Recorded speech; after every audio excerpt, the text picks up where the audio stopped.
Sister Loreto. Is that your real name?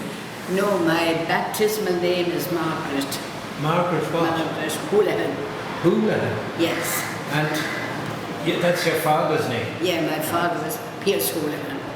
And what about your mother? What was her name? Her maiden name was Hayes. Hayes? Yes, she too was And where were they from? They were from Carric An Suir, County Waterford. Oh, really? Yes. Did you grow up there? I grew up there. I actually lived near there in a place called Fidown. The Fidown Bridge? Yeah. Oh my, many's the time I crossed over Fidown Bridge, No. and we had to, now it's a lovely bridge now. That's incredible. It was an old wooden bridge in the long ago. I was 7 when I lived there. Yes. So, what age were you when you left Carric An Suir? I was 16.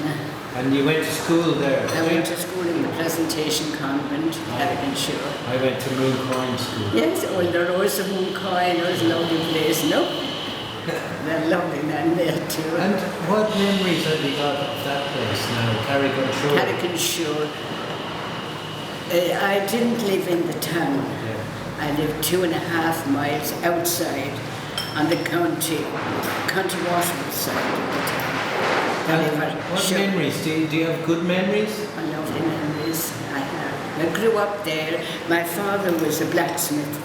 Okay. And so was my grandfather before him. So we had a forge. In those days, Yeah. I guess there was no electricity, was there? No, there was even no electricity when I went for my first holiday in '59. Only in '67, I think, they had electricity. Yeah, I remember my grandfather in Wexford, they didn't get electricity till I was about 13, which means 76. So it was very late coming. Very late. Could have been maybe even in '73 we didn't have the electricity. We had a gas, my sister had a gas light. So you left when you're 16. What class were you in at 16? I just finished my intern. Okay. And where did you go at the age of 16? I went over to England, to our convent in England. What part of England? In Yorkshire. Yorkshire. Do you remember the name of the town? South Kirby was the name of the nearest place. And the novitiate was called the Grove, South Kirby. And was that the start of your training as a nun? That was the start of my training. How many years did it take? I only spent about 1 year there, a little more. Then I came to India. Oh, really? Yeah. So did you train to be a nun in India, or? Partly in England, partly in India. And what is training to be a nun like? Well, you get trained in prayer life, into accepting the work. Now we are an educational congregation at that time, so you're trained in that line. You're trained to do all kinds of ministry work.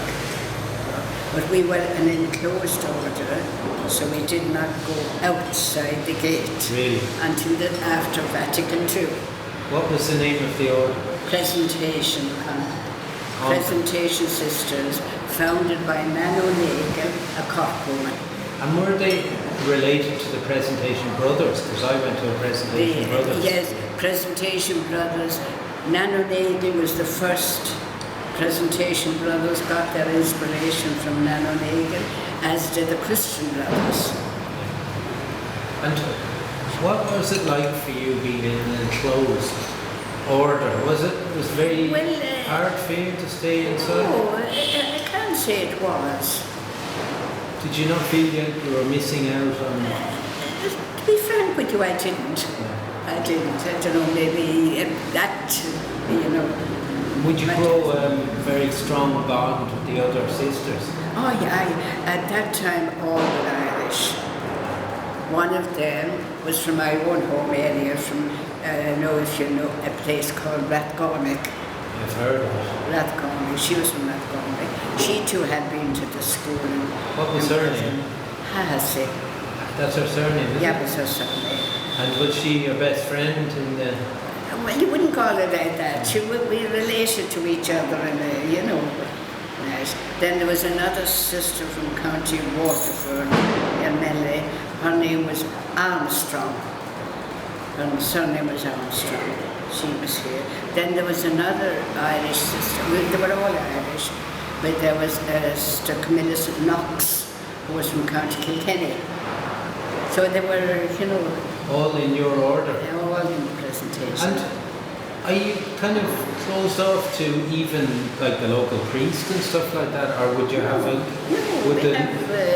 we have a very homely relationship now. Yeah. We are involved in parish work, in the ministry. And they come here. Actually, we had them for a meal some time back. You know, there is a relaxed atmosphere. And what about praying? How many hours a day would you pray? Well, I'm talking now for myself, not the long ago. I get up at 5 o'clock in the morning. Oh my God, it's too dark. I used to get up at 3:30. No, I don't. 3:30? I used to get up and I'd have a quiet time of prayer from 4 to 5. Quiet. Then I'd go back, finish washing my face, all the rest of it, come down, have a cup of coffee and go for Mass. And our church, yeah. Then come back and we'd have the prayer together. Then we'd have breakfast. Then you're ready for the day's work. And now, is prayer always like the Our Father and the Hail Mary? No, or do you make up your own prayers? No. For me now, prayer, I just sit and as someone said, I look at him and he looks at me. I don't always say words. Yeah. I may say a short little phrase or a short little mantra, you know, there. Yeah. But now, in the beginning, you would take prayer, you take maybe a gospel, passage in the gospel, and you reflect on it, you think about it, you see the various people in it, the various situations, and you see how you can adapt it to your life. So is it like, it's almost like a form of meditation, is it? Yeah, yes, could be. Then you can go from just headway. You see, you can always go from the head, but it's better to come from the heart. Yeah. And how do you know when you've done enough prayer in a day? Would you feel satisfied afterwards, or would you feel like I should have prayed a bit more? No, in a way you will never have said, your whole day should be in an atmosphere of prayer. Yeah. You know, if you build up that atmosphere, you get during the whole day, you're in that atmosphere of prayer, because what you do, you're doing it hopefully, you're trying to do because you love God, because God loves you. Okay. More than that God loves you, more than that we love Him. So and what about the other side of it now? Like the practical things, like you've done a lot to help people, yes. And nuns do a lot of work. Yes. I suppose in the community as well.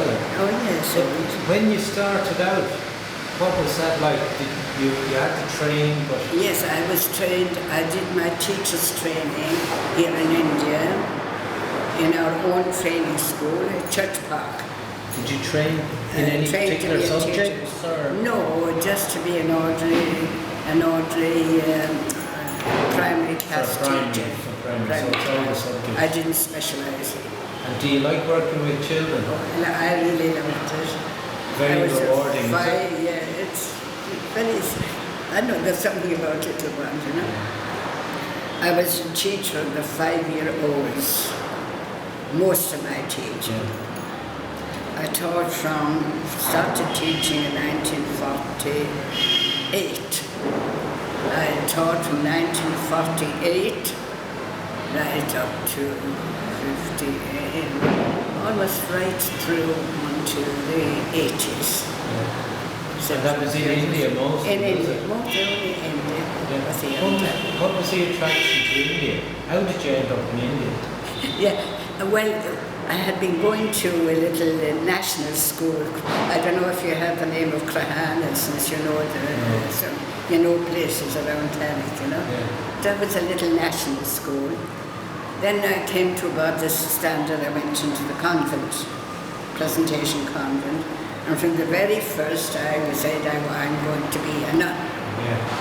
what it meant, how it would come, how it would be, I had no idea. But that's how I wanted. That's what I wanted. But how did you end up in India? The nuns in the present hour, now when we were that age, mission was all go to the missions, and the missions were either China or Africa. Yeah.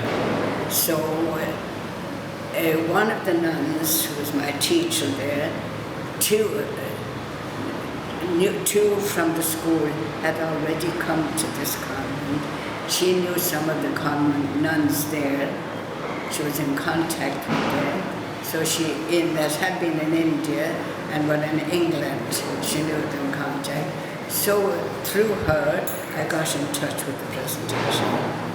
What was it like for a young girl moving to India? I mean, it must have been a bit of a shock going from Carric An Suir to India. Well, as I told you, we were an enclosed order. And so in school, we didn't see anything out of the outside world. And you were involved in your work and in your mission. So for me, I didn't, someone that I didn't miss things, I don't know. The heat must have got to you. Oh, the heat was the heat. Perspiration running, kneel down in the tap and you'd leave 2 little pools of water when you were kneeling, you know. And the prickly heat. Yeah. You have not experienced prickly heat.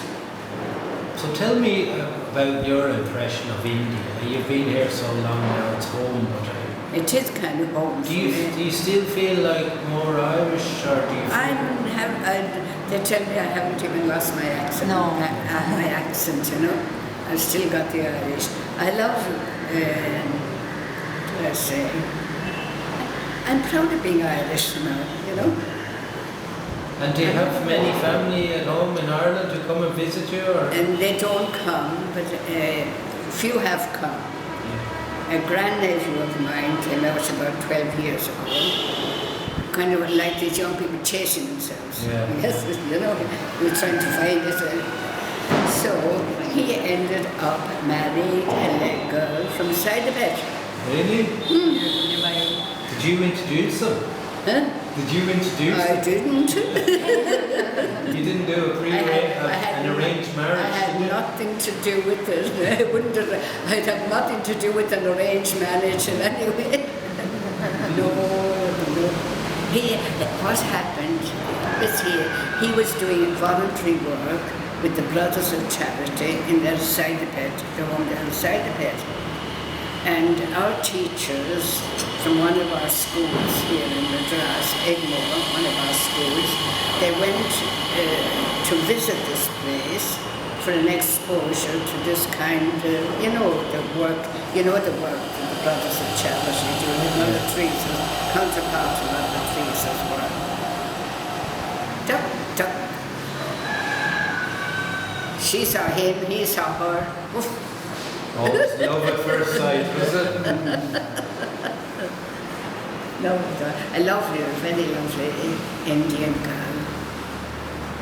Now, what about the children that you've been teaching? Were they Christians, or are you teaching all the different? I've been mostly involved with the Anglo-Indian community, mostly.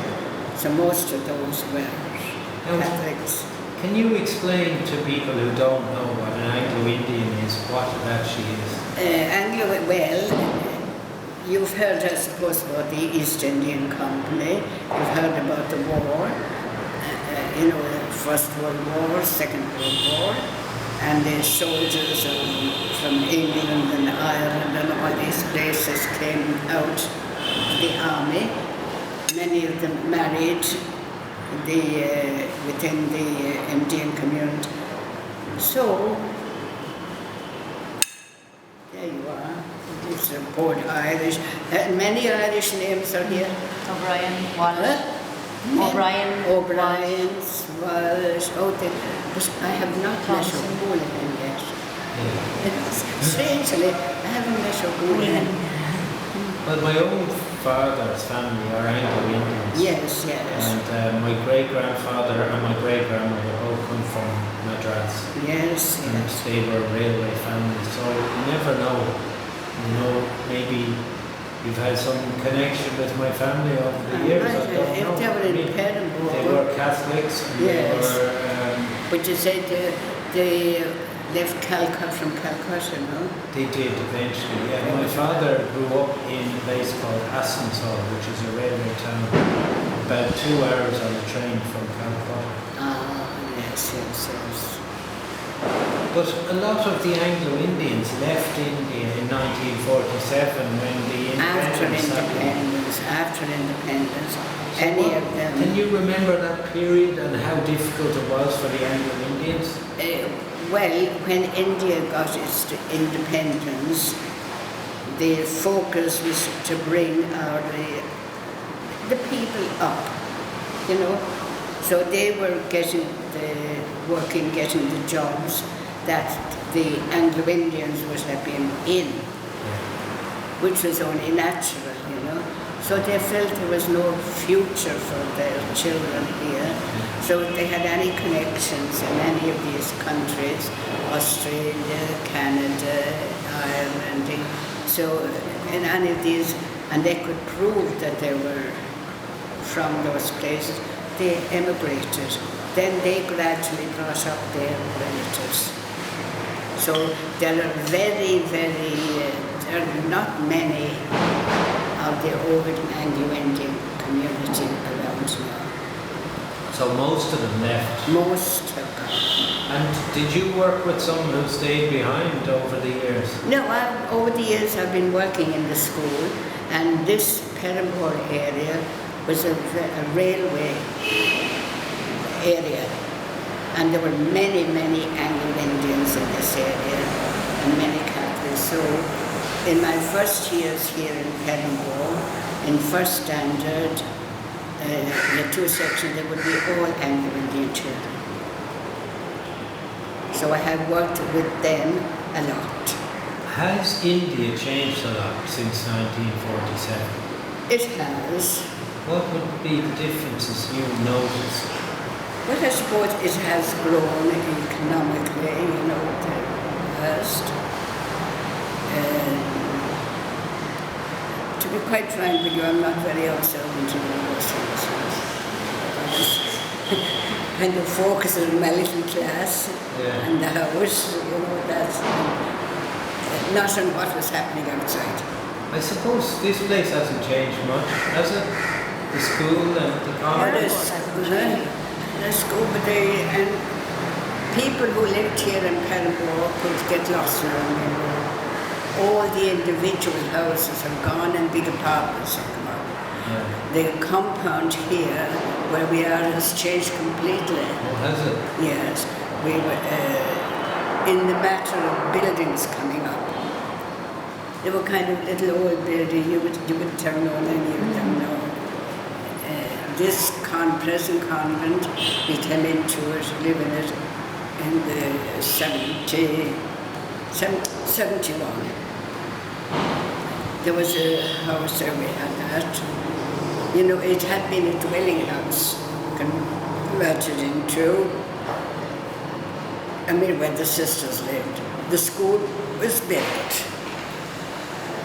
The school, you know, the sisters who came, first it was in a little shed. You know, they used to say they shared the shed with the cow and the rest of it. And the children. Do you want some And tea? the number of children were very few. Please help yourself. Oh, Would you we are. like a drink yourself? Yes. Huh? Would Would you like some a drink? tea? No, I'm okay now. Yeah. So, Now, as you say, you've got a lot of stories that you could tell, and what I'd like you to do is to just say whatever you feel about your life that you would like to talk about. have I talked about? I must say I've been happy in India. And I would not, it's lovely to go back to Ireland for a holiday. Lovely to see your family and see friends, but to live in Ireland now. India has become my home. I worked for, it has really, you know. Also, maybe I've been always involved with mostly the poor people, which is very, you know, gives you an inwards activity. I can tell you a few very funny stories of, I used to do a lot of house visiting, and there was this, I was going for the funeral one day, and a little fella came met me on the road saying, "Sister, Mommy said to come home, Daddy's giving trouble." So you go to the funeral or you go to Daddy giving trouble? Yeah. So I went down to the Daddy giving trouble, and the little house, a lovely family of about 30. You'd have to come out to turn round. Yeah. So when I went in,